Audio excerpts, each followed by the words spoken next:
So we are back with Mikkel. He's the head of enterprise sales, and he will talk about the sales and managing remote sales and team building.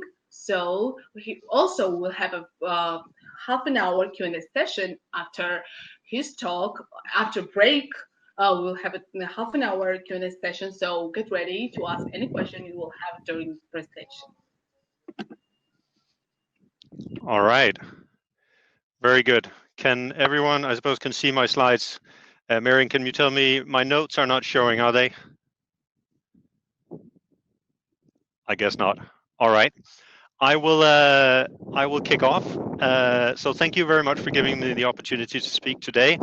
Let me first introduce myself. So I'm a sales manager with a company called Asana. Very closely related to the topic, we are a cloud-based solution in the collaborative work management category. What we do is that we help individuals and teams become more productive and companies to operate more effectively. We do this by providing a cloud-based solution which enables you to carry out your work streams on a single platform where you can collaborate, coordinate, and communicate with all your collaborators and stakeholders, both internal and external. As for my own career journey, you can say that I've made the journey from professional services to software as a service. So started off at PricewaterhouseCoopers, then at LinkedIn, DocuSign, and now Asana. And during that time, I have been involved in everything from sales enablement to sales operations. I've been a salesman myself, and the last number of years, I've been managing sales teams across EMEA. Background is really in consulting and selling services in a B2B environment.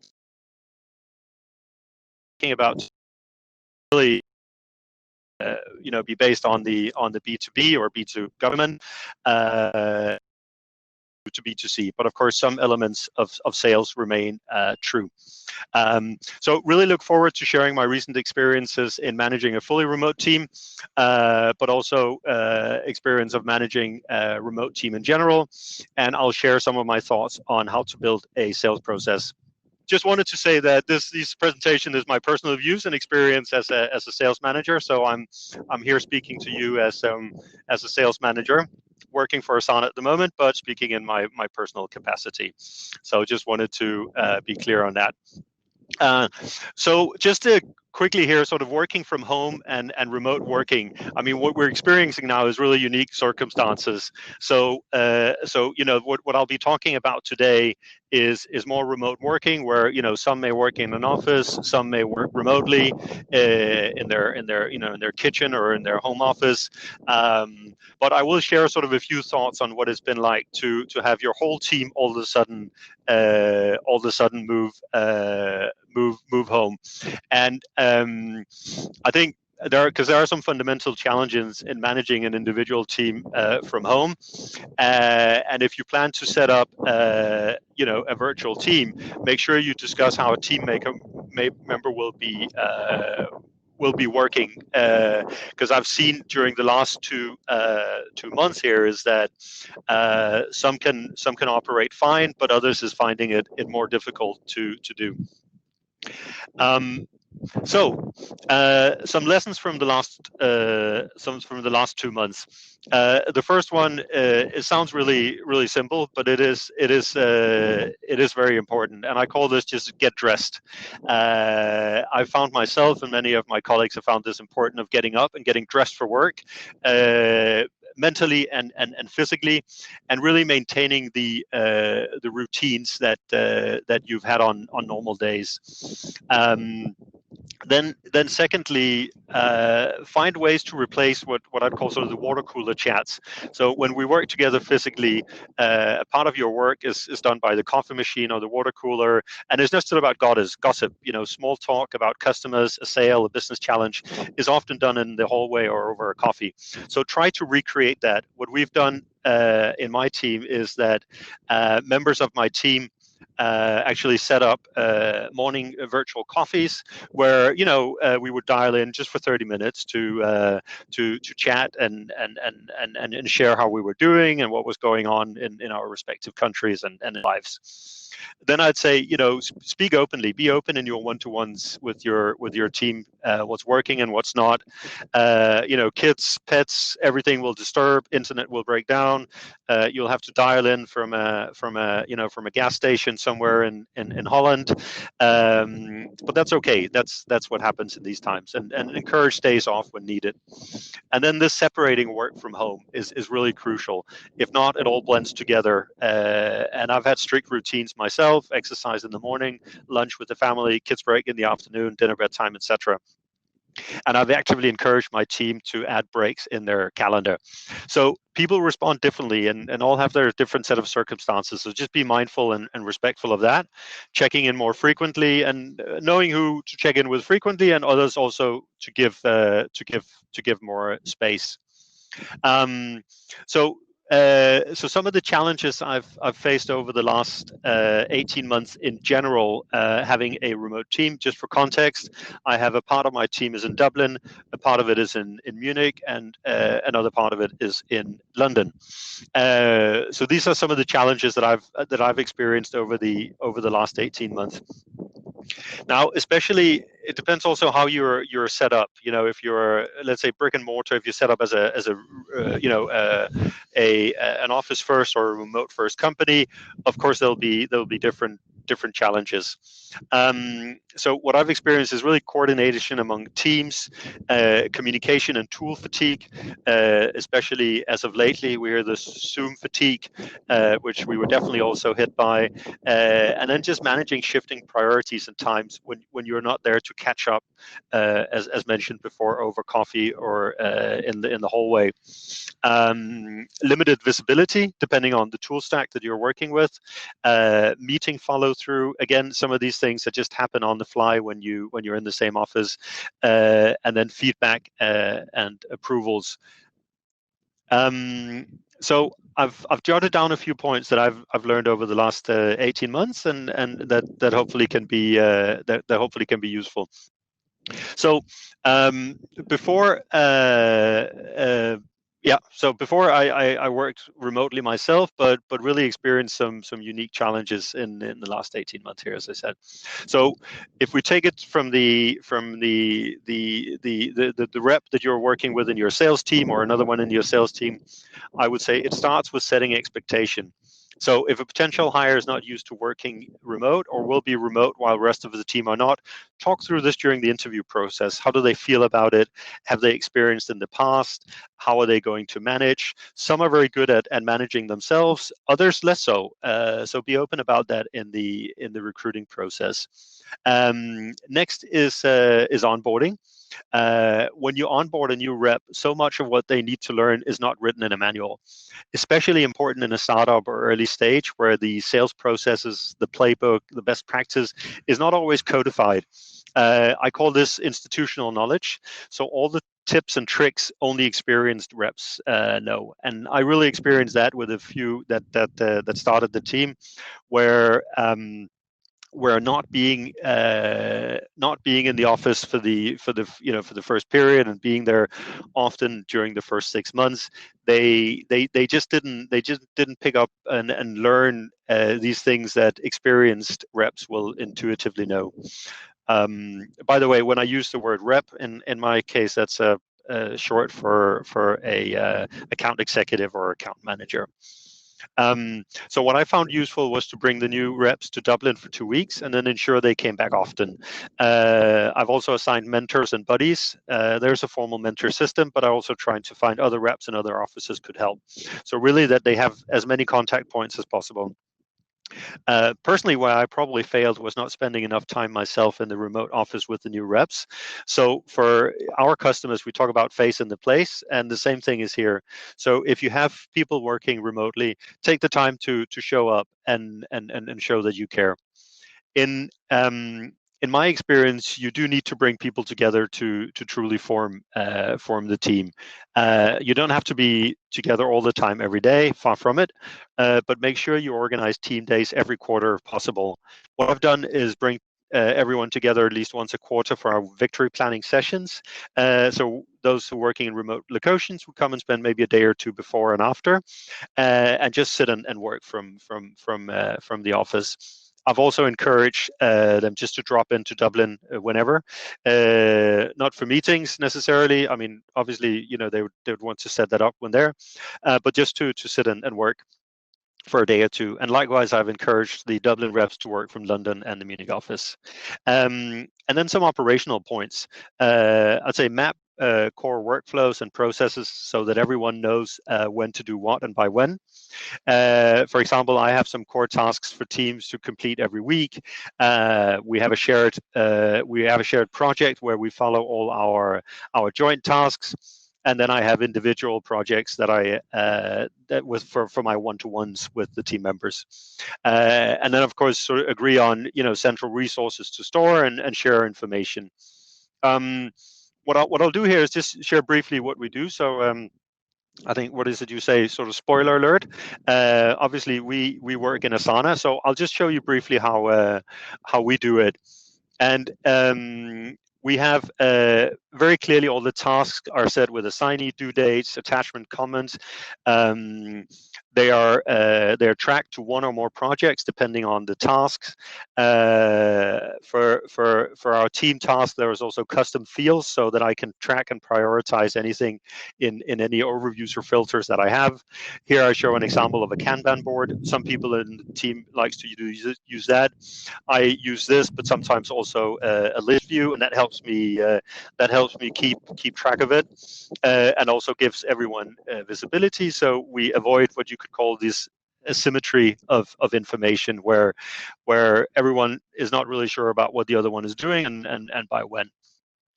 And then, of course, we have connected our tool stack outside Asana into Asana, so that there's seamless integration between the various tools that we use. Okay, so I'm gonna whisk through here to building a sales process. I think we'll have time for Q&A afterwards, so I'll whisk through this. Please note down your questions, and then I can go into them in detail. So just a disclaimer here, building a big sales process is a huge subject, and we could take the whole day for this. I'm going to share my view on sales processes, slightly on sales methodology, and my own experiences in implementing and managing a basic sales process from qualification to closing a deal. So today I'll assume that marketing have done their job, that our partners have done their job, the sales developer or rep have done their job, and in prospecting and gotten a lead engaged in a conversation, and I'll pick up from there. Because you can see this is one that we use. If you want the name of this company, it's called Winning by Design that we work with. They have really set up, I think, a very excellent and tailored sort of end-to-end process for a SaaS company, from everywhere from awareness to expand. Because in our world, it really just starts when a customer comes on board.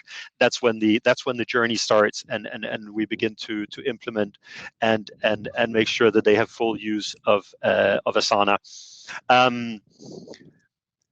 Quickly, sort of on sales process versus sales methodology. Sales process, and it's important to understand the distinction, although they are closely related. So sales process is concrete sales of actions that your sales team follow to close a new customer and grow it. And sales methodology is a framework on how your sales process is to be carried out and how you'll help your business grow. So think about your sales process as the high-level map of the steps you need to take, while your sales methodologies are the different steps your team can approach during the sales process. Number of different sales methodologies. Some of these you may recognize. I've worked with a few of them. You have everything from Challenger, Solution Sales, Sandler, Consultative Telling. You can name Franklin Covey. Different approaches. What's important to mark here is that whatever sales methodology you're choosing, make sure that you infuse that into your process. Mimic the words and the concepts so that the reps can relate.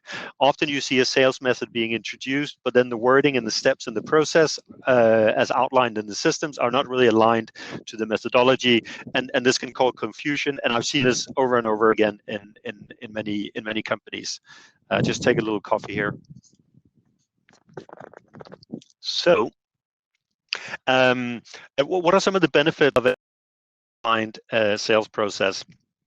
First of all, it means that you've codified your secret sauce. So what does that mean? So say you've you've found out what works. You found out what works for you, basically. What's your secret to success? What is your way of selling? You've managed to codify that. And what does that mean then? Well, it means that you can ramp new reps faster. It means that you can scale. If everyone is still trying to figure out what the sales process is, you can't really scale because everyone is sort of reinventing or inventing the wheel over and over again, and some are inventing this wheel and some are inventing that wheel. But once you've codified it and put it into a sales process, you can really ramp and scale. You can also build your tooling around it. Now, what I've seen over and over again is that the tooling somehow defines your sales process. Now, with good tools that can work, I think Salesforce has done a good job at putting in a basic sales process in their tool, which works for many purposes. But when you introduce a new methodology, it's not always it works 100%. So if you have the opportunity to start from scratch, let's say, then try to build your tooling around your sales process and your sales methodology rather than the other way around. What else does it do? It enables you to predict your business. Without a defined sales process, it's very difficult to do forecasting. I would argue that it's almost important or impossible. Sorry, if you haven't put in a sales process with clearly defined stages and clearly defined when a sales opportunity moves from stage B to C, from D to E, then it's very difficult to predict your business and forecast accurately. And finally, you are adding science into the mix. It enables you to understand better your conversion rates. Why is something converting? Why is it not converting? So, basic steps to building a sales process. So, I would say, first of all, know your customers, know your competitors, and know what you can do different. I appreciate that we're almost running out of time here, so I'll just keep going, and then Miriam, you stop me. But I'll aim to be done in a few minutes here, and then everyone has their break. So about your customers, how do they buy? In my example, we have a segment of our customers that can make smaller purchases, buying decisions independently, but for most of our bigger customers, we have to go through a complete process with procurement, with security reviews. If you work in public sector, you will often see RFPs, public tenders, etc. So really understand how your customers buy. And then to the extent, learn from your competitors, how do they sell? Because you want to do it differently. You want to find a way to stick out, and you want to find a way to stick out positively. In this, you can of course also add your whole market analysis and everything around your industry. But really try to understand how it is your customers are buying. And you could have one solution, but you could have different segments that are buying it differently. So understand how a small and medium sized business is buying compared to an enterprise, to a public sector. Basic model that I've followed most of my time in SaaS, and it works. I mentioned before Salesforce. This is sort of in or around what Salesforce prescribe in I think in their most of their versions of their CRM tool, and it just goes from qualification to discovery to solution overview to proposal to negotiation, and then closed won, and then in some cases close lost.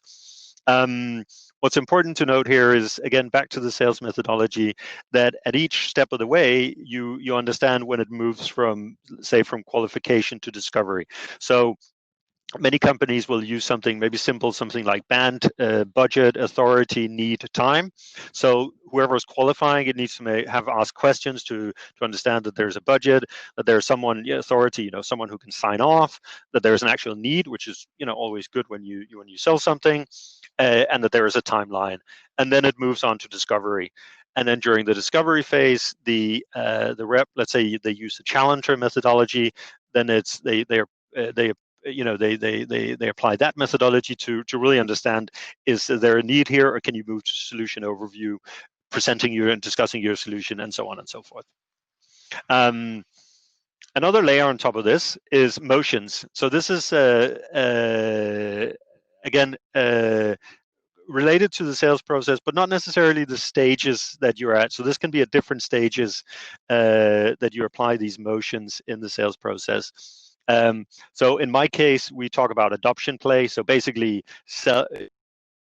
adding more licenses or to the same department or new use cases, team to team play, so going from one team to another team. So say we are delivering a solution to a marketing team in one country, we take that to a marketing team in another country. You can have the shared services. I mentioned often with the larger businesses, we will go through procurement, IT, etc., and then finally C-suite, where we really go from top down. As we get on in the process, one method I've used myself is what I call 5 boxes. It's almost a checklist. You need to, so a rep, before moving it to proposal stage, they should ensure that there is a power user and champions, that there is, that the business case is there, that it has been articulated, that has been put down in paper, the value, the return on investment. Also that there's executive alignment, especially on larger deals, technical security. Are they even allowed to do this with, GDPR, other security, other security certifications that you need, etc. And then finally, legal procurement. So these are methods that that you can apply as well at a stage in the sales process. Finally, so how to do it? First of all, understand how your customers buy, design your sales motions around it, take the basic sales process and adapt it to 1 and 2. As I mentioned before, the one I showed can work in most cases, but you may want to adapt it. And certainly you want to create a playbook outlining what happens at each stage in the process. So for instance, you have to qualify according to BANT if you move it from qualification to discovery. So is there budget, authority, need, timeline? Before you move it to proposal stage, I would ask my reps to have secured, as I mentioned before, that these 5 points have been covered, so that we know that it's going to proposal stage, and it has been, let's say, all the stakeholders are involved, and on the customer side and on your side. And then finally, make the tooling support 1 to 3, and not define it. Thank you so much. Thank you for listening. I hope you took something from it. I know you are going on a break now, and then I'll stick around here in the picturesque Netherlands here, as you can see, and look forward to hear back from you. And let's connect. There's my LinkedIn link, and I look forward to speaking to you a little later.